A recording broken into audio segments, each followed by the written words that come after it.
This is the unboxing and product review for the KDLinks dual bay hard disk drive docking station. As always, KDLinks does a great job of giving you a nice overview of the contents, what is inside of the box. And on the back they give you a brief introduction, also the specifications, the package contents, and a few illustrations of how to insert the hard drive. So inside the box you will find the dual hard disk drive docking station itself. Next you'll find a user manual,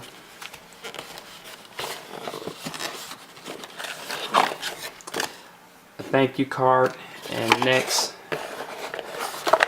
you'll find all of your power cords, which is the AC wall adapter here, and your USB 3.0 cable here, which gives you a 6 gigabit per second transfer speed, which is very fast. Next, here you have your eSATA cable, which will give you 3 gigabits transfer speed.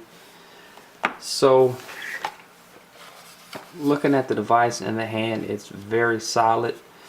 Yes, it is made out of plastic, but there are no moving parts. Nice and sturdy. And on the back here you will see your eSATA connection here, your USB 3.0, and your DC connection from your wall outlet. And on the bottom it is held firmly in place by the 4 rubber feet here on the bottom, and it has a max of a 3 terabyte hard drive. Some might say that might be rather small, or some might say that could be rather large, so your mileage will vary depending on how big your hard drive is that you're currently trying to use.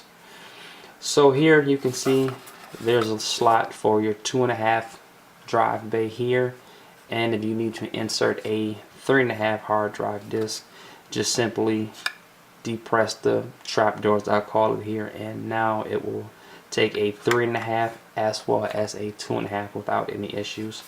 Here's your power button once plugged up here.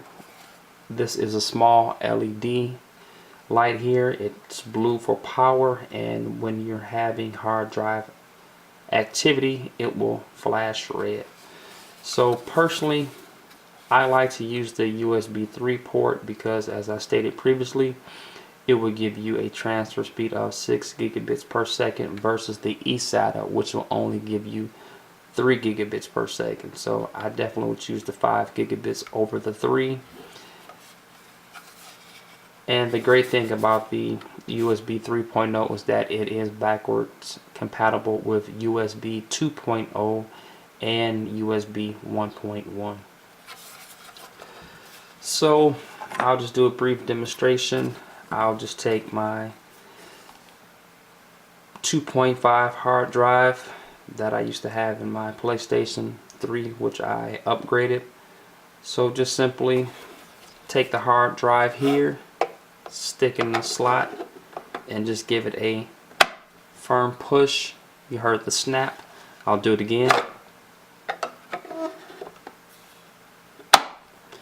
And just that little snap there, and that's it. Once connected to your computer, there's no drivers necessary. It will automatically update when it tries to install the drivers with the Windows update. So once again, it's very easy to install. Just plug it up, driver free. And this works with USB 3.0, which is, of course, you can use your USB 3.0 cord here, and it would also work with USB 2.0, USB 1.1, and you can also use your eSATA if you don't have any USB 3.0 connections on your computer, which will still give you pretty good transfer speed. And also the operating systems that it supports is Windows 98 and up, and Mac OS version 9 and up, and it's hot swappable, meaning that you can just pop the hard drives in and pop them out without any issues. It weighs 14.1 ounces, which is pretty light considering the type of functionality that it has, or 400 grams. And I would say it is definitely a fast and easy way to transfer data. So great product, 5 out of 5.